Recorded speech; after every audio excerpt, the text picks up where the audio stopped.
Welcome back to the channel, everyone. It's truly a privilege to have you here again for what I believe is one of the most transformative conversations we can have, not only for our spiritual development but for our relationships, our self-understanding, and the energy we bring to the world. Today we are diving deep into two virtues that often get used interchangeably: compassion and kindness. But what if I told you they are not quite the same? That beneath the surface of these two seemingly similar ideas lies a depth of meaning that can shift the way you engage with others and with yourself. Today, we are going to unravel that distinction. More importantly, we are going to explore how compassion, guided by wisdom, can serve as the bridge that leads us from ordinary goodness to transcendent understanding. We are going to look at real-world examples, inner experiences, ancient teachings, and the powerful insight that both kindness and compassion, when consciously lived, can lead us to a higher realm of existence. Let's begin with kindness. Kindness is often the most immediate expression of our heart. It arises naturally when we see someone in pain or need. It is holding the door open for a stranger, offering a meal to someone hungry, giving someone your attention when they need to be heard. Kindness is a beautiful act. It is intuitive. It is empathetic. It often arises as a reaction to what we perceive externally. When we see suffering, our heart responds.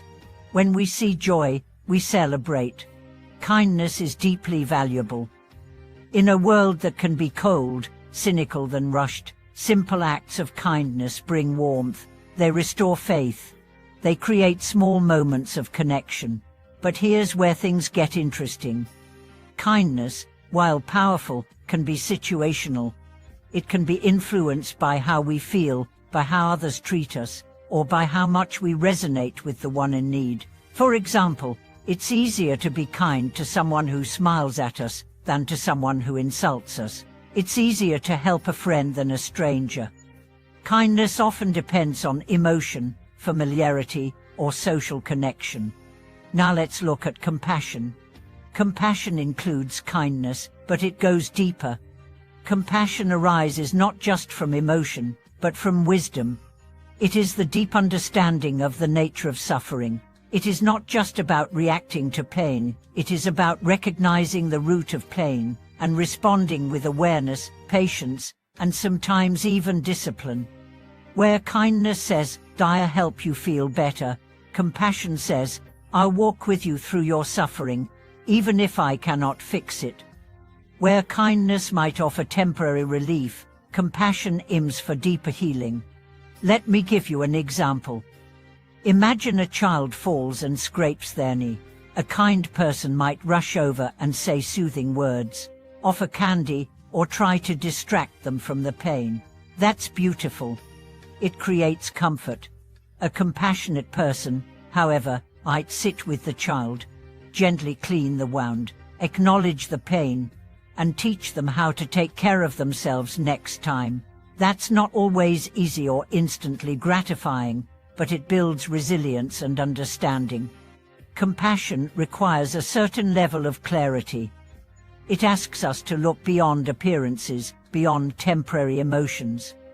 It asks us to understand causes and conditions, to see each person as the product of both pain and possibility. Compassion sees the angry man not just as a problem, but as someone whose anger may come from deep wounds. Compassion sees the manipulative friend not just as selfish, but as someone who may have never felt secure or loved. In this way, compassion holds boundaries. It doesn't mean saying yes to everything. It doesn't mean sacrificing your health or enabling toxic behavior. Sometimes compassion says no. Sometimes compassion lets someone fall so they can learn. Sometimes compassion walks away in love rather than stay in fear. This is where compassion becomes not just a virtue, but a path to wisdom. And that leads us to inner wisdom.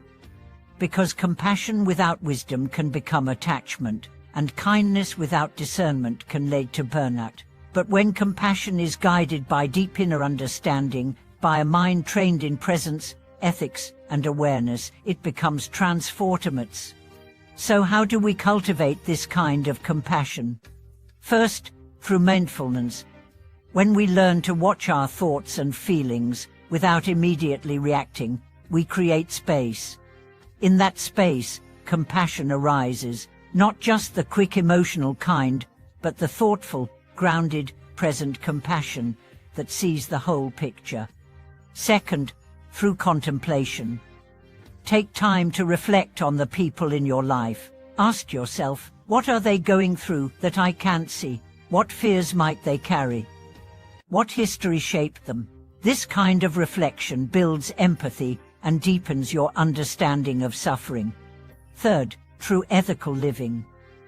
When we live honestly, when we try not to harm, when we speak truthfully and treat others with respect, our hearts naturally open. Integrity is the soil in which compassion flourishes. Fourth, through service. Find ways to serve others not out of guilt, but out of love. Volunteer, listen, be there, and don't expect applause, just give. Giving trains the heart to expand beyond self-interest. It aligns you with the rhythms of the Bodhisattva, the being who seeks awakening not only for themselves, but for all beings. Finally, cultivate equanimity. This is the balance that allows compassion to be sustainable. It's what lets you care deeply without drowning. It's what lets you hold the suffering of others without burning out. Equanimity reminds you, I will do my part, and I release the outcome. I offer my love, but I do not control the journey of others. When compassion and wisdom unite, something extraordinary happens. You stop acting from emotion alone, and you begin to respond from your deepest truth. You stop rushing to fix people, and you begin to trust their process. You stop judging others by what they show, and you start seeing what they need. And perhaps most powerfully, you turn that same compassion inward. Because often, we are kinder to strangers than to ourselves. We forgive others but not our own mistakes. But when wisdom dawns, we realize we too are worthy of compassion. We too are learning. We too are healing. And in that space of self-acceptance, a new level of inner peace emerges. Let me leave you with this truth: compassion and kindness are not just practices, they are ways of being. They are invitations. Each time you choose understanding over reaction, forgiveness over resentment, presence over escape, you are rising into your higher self. You are aligning with the very heart of the universe. Thank you so much for watching this video. I hope today's reflections gave you clarity and strength. If you've experienced the power of compassion in your life, either receiving it or offering it, I would love to hear your story in the comments. And if this message spoke to your heart, please like, subscribe, and help us continue to spread the light.